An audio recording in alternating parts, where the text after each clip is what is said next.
En las Escrituras hebreas, la palabra amor aparece principalmente en el libro de Deuteronomio y en el Cantar de los Cantares. Esta afinidad entre estos dos libros ya sugiere la naturaleza relacional particular del amor. Debido a que el libro de Deuteronomio trata esencialmente sobre el pacto, es decir, sobre la relación entre Dios y su pueblo, el amor es un tema importante en este libro. Lo veremos a continuación, así que ves por tu Biblia y mantente en sintonía.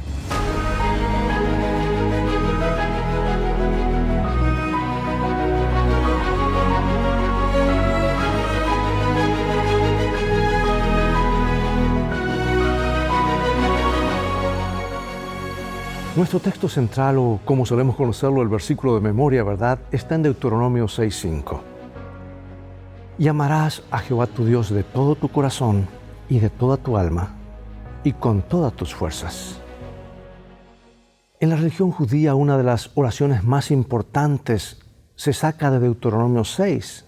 Se la conoce como la Shema, basado en las primeras palabras hebreas de la oración de la raíz Shema, que significa escuchar o incluso obedecer. Una palabra que aparece una y otra vez, no solo en Deuteronomio, sino en todo el Antiguo Testamento. La primera línea del Shema en hebreo dice así: Shema Israel, Adonai Eloheinu, Adonai Echad. Significa: oye Israel, Jehová nuestro Dios, Jehová uno es. Y en la tradición judía, esta escritura se repite como una oración con los ojos tapados, con la intención de que nada distraiga de pensar en Dios.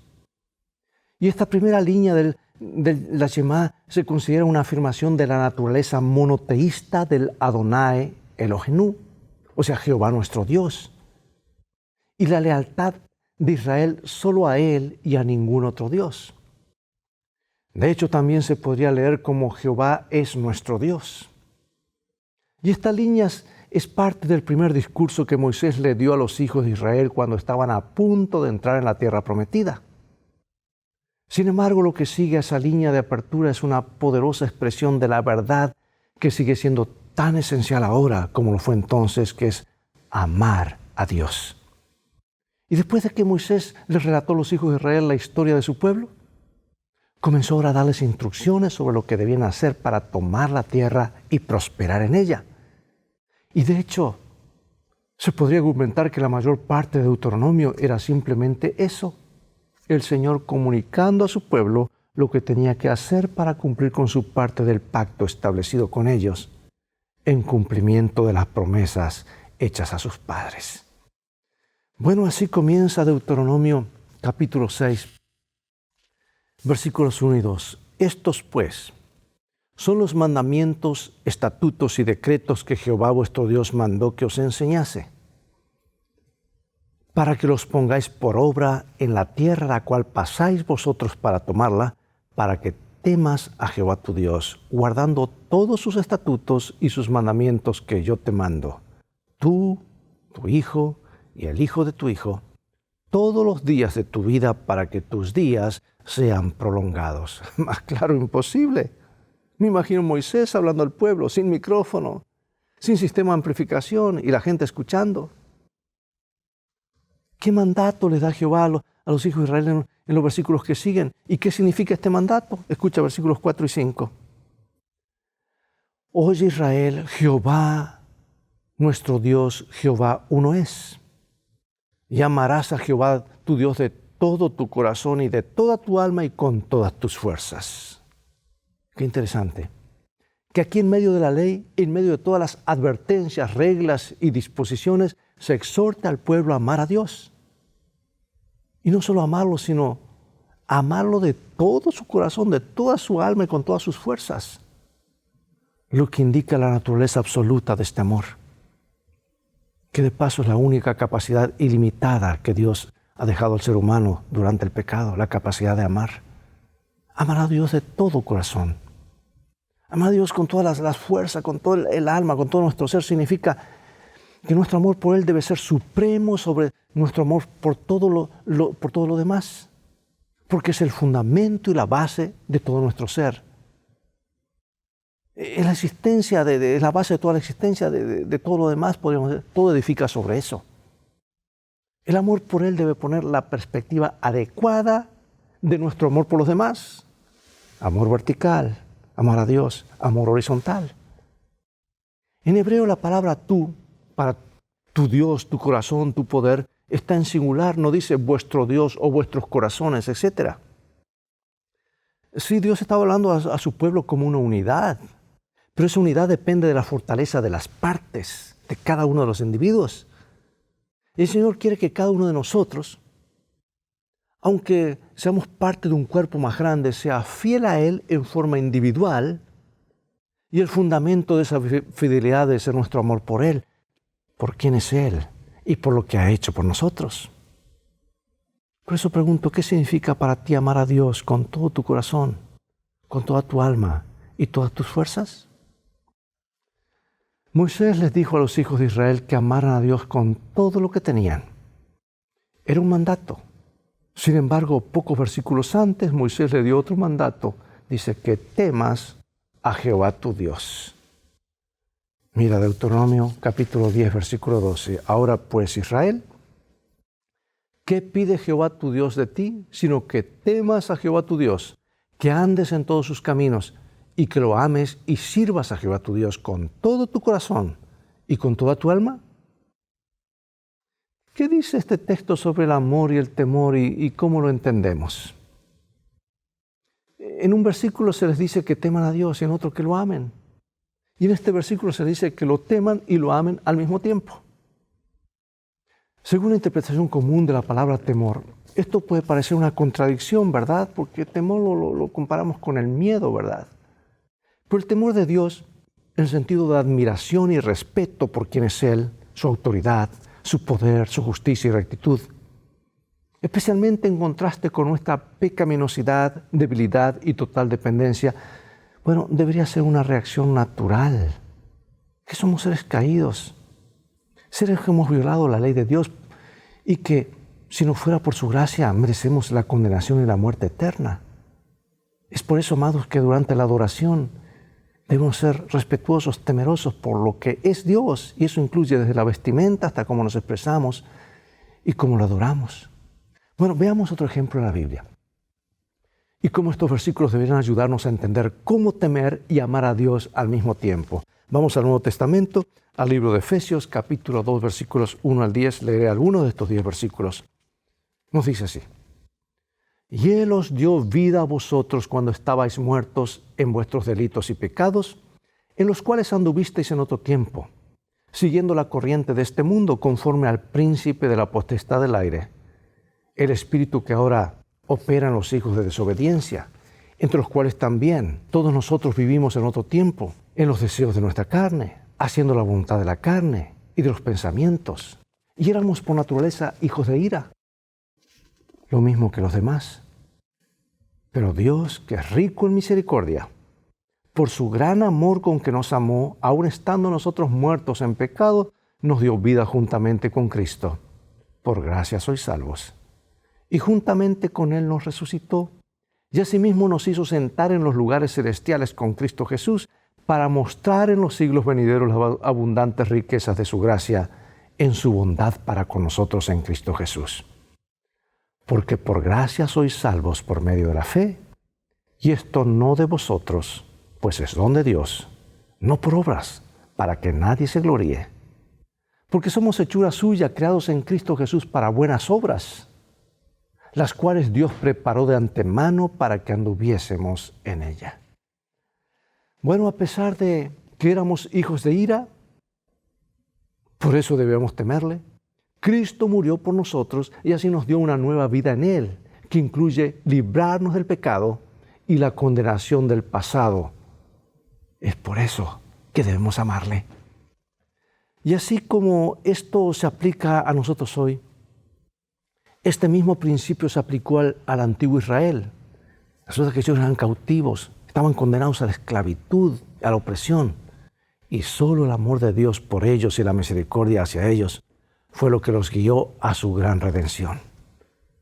Por eso Moisés guiado por Dios, le dijo: acuérdate que fuiste siervo en la tierra de Egipto y que Jehová tu Dios te sacó de allá.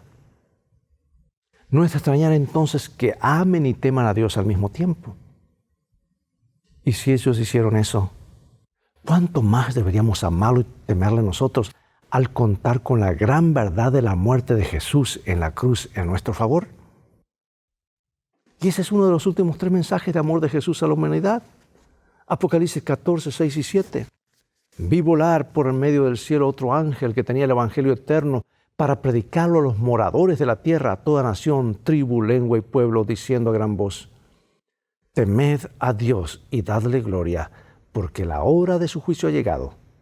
Y adorad a aquel que hizo el cielo y la tierra, el mar y las fuentes de las aguas. ¿Cómo entonces podemos entender que el mandamiento de temed a Dios debe ser el primer mandamiento del mensaje del Señor para los últimos días? A la luz de lo que sabemos sobre lo que se avecina en el mundo, ¿por qué este mandato tiene tanto sentido? Dios ha hecho tanto por la humanidad. Debemos temerle y amarle. Incluso en medio de los estatutos y ordenanzas de Deuteronomio y todas las amonestaciones que advierten a la nación judía de que el pueblo debe obedecer sus mandamientos, sus decretos y sus estatutos, ellos debían amar a Dios ante todo y con todo su corazón, con toda su alma y con todas sus fuerzas, porque solamente alguien quien ama puede obedecer de corazón. Por supuesto, tenían buenas razones para hacerlo, porque una y otra vez en el libro de Deuteronomio, Moisés les contó al pueblo del amor de Dios por sus padres y por ellos. Ellos, los mismos padres, le habían contado a sus hijos, pero ahora Moisés les recuerda, no olviden. Pero más que con palabras, el Señor reveló este amor con sus acciones, y eso es lo importante. Es decir, que a pesar de sus defectos, sus fracasos, sus pecados, el amor de Dios por ellos se mantenía firme. Un amor que se manifestó poderosamente en su trato con ellos. Por eso Juan dijo: nosotros le amamos a Él porque Él nos amó primero. ¿Cómo nos ayuda este versículo a entender por qué debemos amar a Dios? Es que el amor de Dios por nosotros es anterior a nuestra existencia, amados. En el sentido de que el plan de salvación estaba en marcha mucho antes de la fundación del mundo. O como comenta la profetisa del pueblo de Dios, Ellen White, que dice: el plan de nuestra redención no fue una reflexión ulterior, un plan formulado después de la caída de Adán. Fue una revelación del misterio que por tiempos eternos fue guardado en silencio. Fue una manifestación de los principios que desde las edades eternas habían sido el fundamento del trono de Dios. El amor de Dios por la creación. Cuán dichosos somos todos los que de saber cómo es Dios, cómo es efectivamente, cuánto nos ama. Un Dios de amor, un amor tan grande que fue a la cruz por nosotros. Un amor abnegado en que se humilló a sí mismo haciéndose obediente hasta la muerte y muerte de cruz. En consecuencia, hoy tenemos una revelación del amor de Dios por nosotros que los hijos de Israel probablemente ni siquiera podrían haber imaginado. Tenemos abundancia de luz del amor de Dios. Y en lugar de ser amor, si Dios fuera odio, si fuera indiferente, ¿qué tipo de mundo sería este?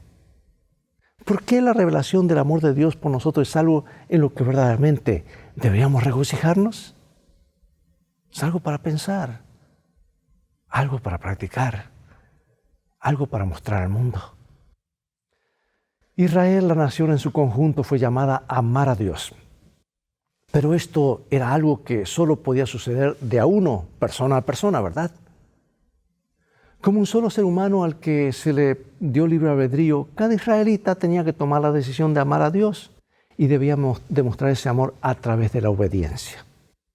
Bueno, quiero leer varios versículos y notemos qué tienen en común, es decir, cuál es el tema común entre ellos. Leeré Deuteronomio 5, 7, 11, 19 y también el 10. Y nos dice así: y que hago misericordia a millares a los que me aman y guardan mis mandamientos. Conoce pues que Jehová tu Dios es Dios, Dios fiel que guarda el pacto y la misericordia a los que le aman y guardan sus mandamientos hasta 1000 generaciones. Ahora pues, Israel, ¿qué pide Jehová tu Dios de ti? Sino que temas a Jehová tu Dios, que andes en todos sus caminos y que lo ames y sirvas a Jehová tu Dios con todo tu corazón y con toda tu alma. Amarás pues a Jehová tu Dios y guardarás sus ordenanzas y sus estatutos, sus decretos y sus mandamientos todos los días. Siempre y cuando guardares todos estos mandamientos que yo te prescribo hoy, para ponerlos por obra, para que ames a Jehová tu Dios y andes en sus caminos todos los días. ¿Podría ser la palabra de Dios más clara que esto? Así como Dios no solo dice que nos ama, sino además ha revelado ese amor por nosotros mediante lo que hizo y todavía hace, el pueblo de Dios también debe mostrar su amor a Dios por sus acciones. Y en estos textos vemos que el amor de Dios está indisolublemente ligado a la obediencia a Él. Por eso cuando Juan dice cosas como, pues este es el amor de Dios que guardemos sus mandamientos, o como Jesús que dijo, si me amáis, guardad mis mandamientos, estos versículos simplemente expresan esta enseñanza básica. Porque el amor de Dios a Dios siempre debe expresarse mediante la obediencia a Dios. La prueba de nuestro amor a Dios es la obediencia. Si me amáis, guardad mis mandamientos.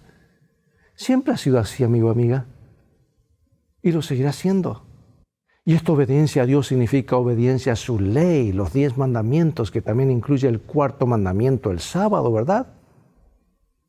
Guardar el 4º mandamiento no es más legalismo que guardar cualquiera de los otros 9.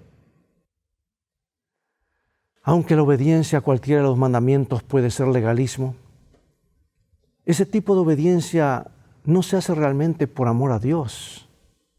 Cuando realmente amamos a Dios, especialmente por lo que Él ha hecho por nosotros en Cristo Jesús, vamos a querer obedecerle. Él pide que lo hagamos. Cuando Moisés, por ejemplo, dijo una y otra vez a Israel que amara y obedeciera a Dios, lo hizo después de haber sido redimido de Egipto. Es decir, el amor y la obediencia del pueblo eran en respuesta a la redención que Dios había dado.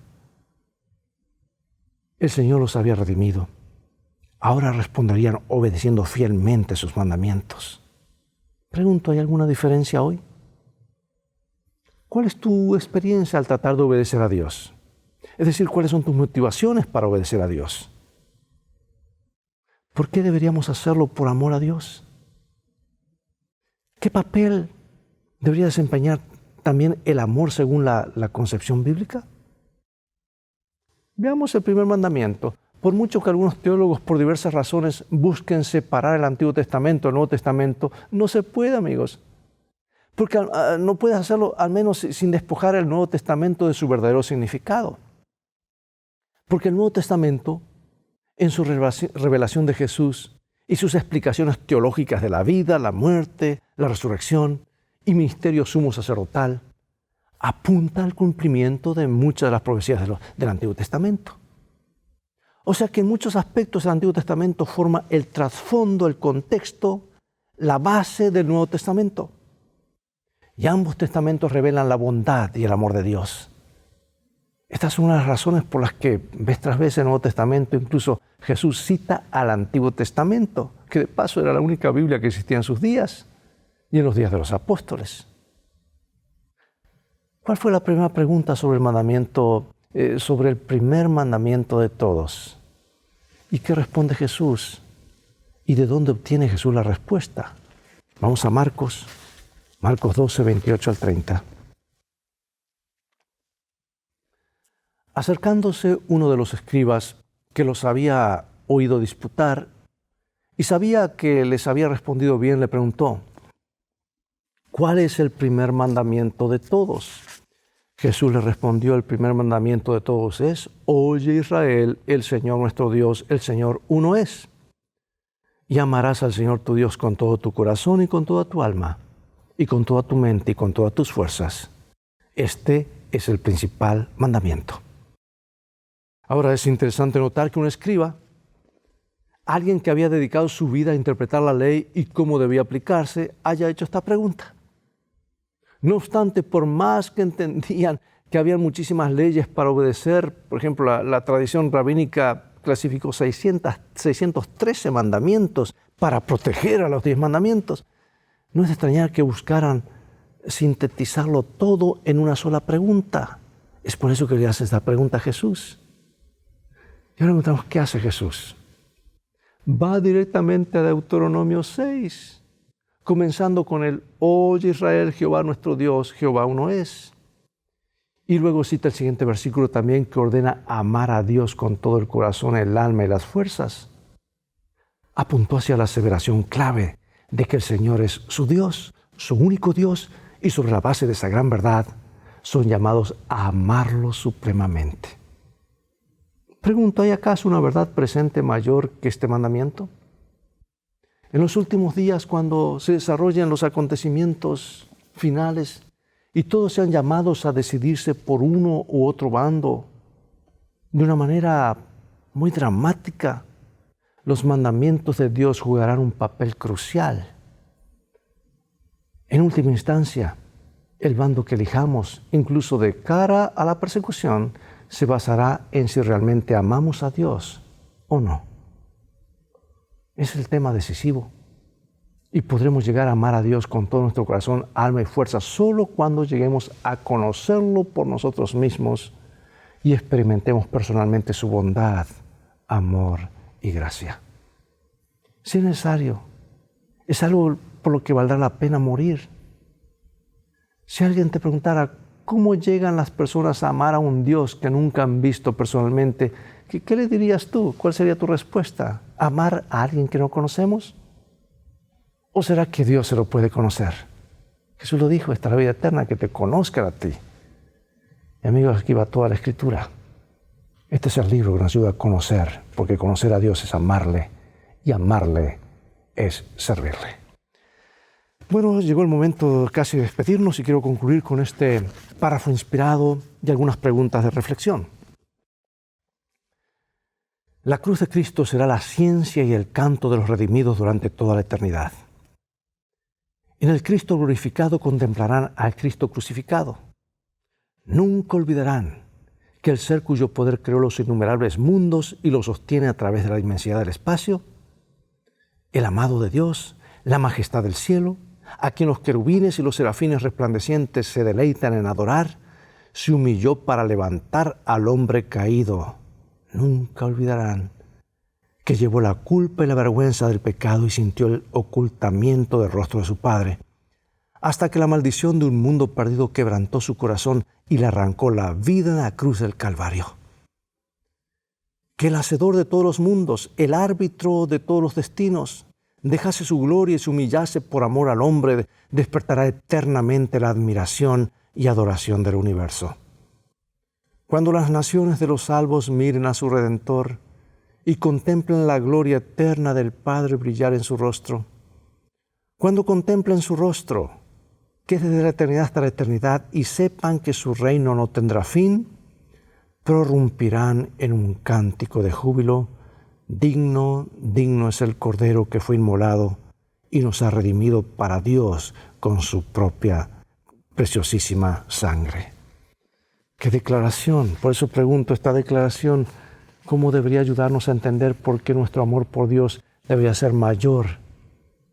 ¿El mayor amor que tenemos? Piensa en lo que significa el hecho de que Dios, el ser cuyo poder creó los innumerables mundos y los sostiene a través de la inmensidad del espacio, fue quien pendió en la cruz por nosotros. ¿Por qué esta verdad debiera ser la base de nuestra relación con Dios? Medita en la idea de amar y temer a Dios al mismo tiempo. ¿Cómo hacer ambas cosas y por qué debemos hacerlas? Una cosa es amar a Dios cuando las cosas van bien en nuestra vida. Pero ¿qué pasa cuando las cosas no van tan bien, cuando ocurre una tragedia? ¿Por qué en esos momentos amar a Dios es aún más importante que cuando las cosas van bien? ¿Cuáles son los diversos enfoques que podrías adoptar para explicarle a alguien que no es creyente lo que significa amar a Dios? Los seres humanos, ¿cómo podemos amar a alguien que nunca hemos visto físicamente? ¿Por qué no importa que nunca lo hayamos visto al menos en persona? Hermano y hermana, amigo y amiga, Dios nos ayuda a comprender más de su amor para amarle de todo corazón. Porque de este lado de la eternidad, la única capacidad ilimitada que Dios nos ha dado, o nos ha quedado, yo diría, es la capacidad de amar. Oremos. Padre Celestial, te agradecemos por el estudio de tu palabra. Queremos hacer nuestras las palabras, oye Israel, a nosotros como tus hijos. Dios es uno.